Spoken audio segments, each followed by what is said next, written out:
John Sugg here, student at Colorado Christian University, project management class. We're talking about biblical management tonight here in the icebox, the garage. It is a little chilly out here, so I got my pea coat on so I can stay warm while I talk to you guys today.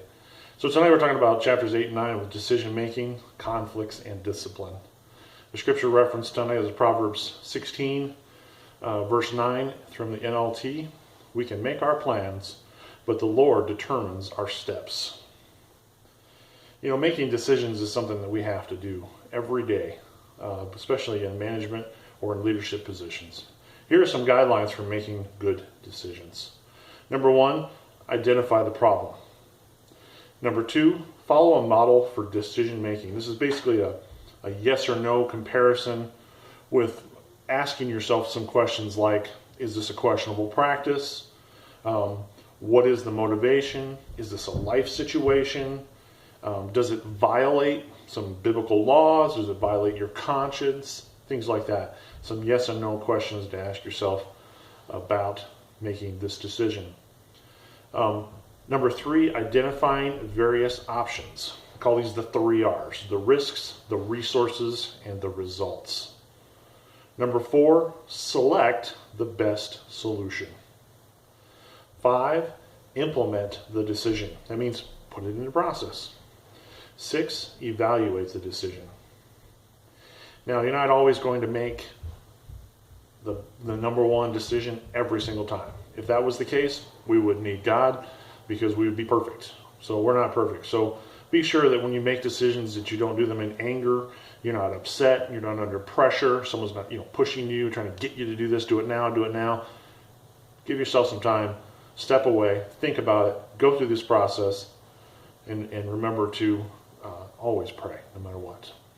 There's always conflict is the next section. Conflict and discipline.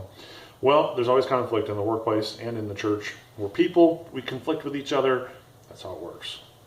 But these are some ideas about how to deal with conflict. 1, as a leader, be available.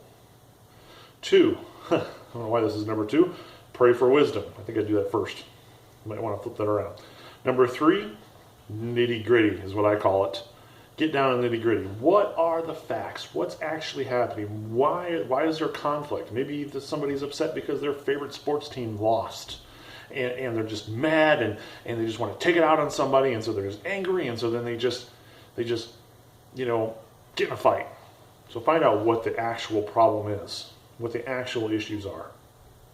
Number 4, take inputs from both parties. Number 5, deal with one problem at a time. Even though there may be multiple issues, let's deal with this one first, and then we'll deal with the others later. Number 6, correct it. Bring correction.